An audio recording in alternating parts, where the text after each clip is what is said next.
berbagi tentang cara memadukan data dan bukti untuk memajukan pendidikan inklusi. Nah, saya melakukan kajian terhadap literatur abu-abu dan meta-analisis penelitian.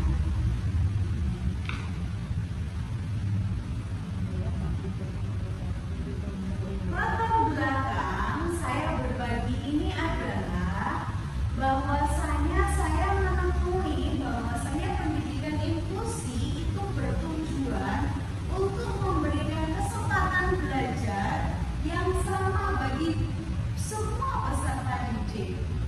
Implementasi pendidikan inklusi di Indonesia masih menghadapi berbagai tantangan. Guru membutuhkan data dan bukti penelitian agar dapat membuat keputusan pembelajaran yang tepat. Nah, saya meneliti dua artikel yang saya amati dari dua sumber.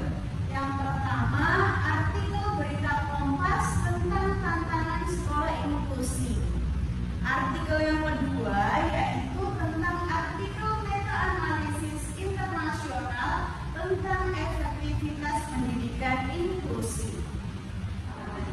Ibu-ibu, artikel yang saya kaji ini ada dua ya. Yang pertama adalah artikel literatur abu-abu yang berjudul Sekolah Inklusi Dinilai Masih Hadapi Banyak Tantangan yang diterbitkan oleh kompas.com. Sedangkan artikel yang kedua adalah meta-analisis yang berjudul Meta-Analysis of the Effectiveness of Inclusive Education for Children with Special Educational Needs yang diterbitkan oleh Sumzi et al. Di tahun 2017. Perbedaan utama dari dua artikel ini adalah yang literatur abu-abu memberikan gambaran kondisi nyata bagaimana di lapangan, bagaimana sekolah menerapkan pendidikan inklusi, sedangkan meta-analisis memberikan bukti ilmiah yang lebih kuat dan sistematis. Selanjutnya, pertanyaan utama yang dikaji dari dua artikel ini adalah yang diterbitkan oleh Kompas adalah tantangan apa yang dihadapi sekolah dalam menerapkan pendidikan inklusi. Itu yang ditanyakan utama dalam artikel Kompas. Sedangkan di artikel meta-analisis, pertanyaan utama yang dikaji adalah yang pertama, seberapa efektif pendidikan inklusi bagi perkembangan akademik dan sosial peserta didik berkebutuhan khusus. Yang kedua, bagaimana dampaknya terhadap peserta didik lain di kelas reguler. Demikian, itu adalah pertanyaan yang dikaji utama oleh dua artikel yang saya teliti ini.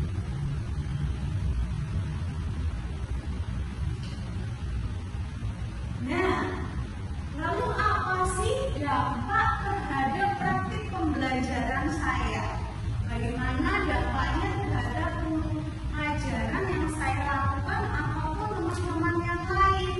Nah, dari penelitian ini yang perlu dilakukan oleh seorang guru adalah satu, menggunakan pembelajaran diferensiasi.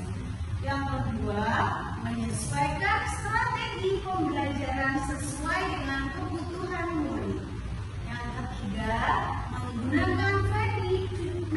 menggunakan media visual dan instruksi sederhana. Yang keempat, membangun lingkungan kelas yang menghargai keberagaman sehingga anak-anak saling menghargai satu sama lain. Yang terakhir, melakukan kolaborasi dengan orang tua dan guru lain. Ini sangat penting, membangun komunikasi antara organisasi atau orang-orang yang ada di sekolah. Nah, dampaknya untuk siswa apa? Di penelitian ini dijelaskan dampaknya adalah satu, peserta didik merasa diterima dengan adanya pendidikan inklusi. Yang kedua, partisipasi belajar meningkat. Yang terakhir, interaksi sosial menjadi lebih positif. Itu adalah dampak terhadap praktik pelajaran yang sudah dilakukan. Selanjutnya, pengembangan sekolah untuk meningkatkan pendidikan inklusi. Apa sih pengembangan yang harus sekolah lakukan untuk pendidikan inklusi? Pendidikan inklusi itu bukan hanya tanggung jawab guru saja ya, Bapak Ibu. Nah, sedangkan pendidikan inklusi itu bukan hanya tanggung jawab guru ataupun guru pembimbing khusus saja, melainkan seluruh warga sekolah berkolaborasi untuk bertanggung jawab atas adanya pendidikan inklusi.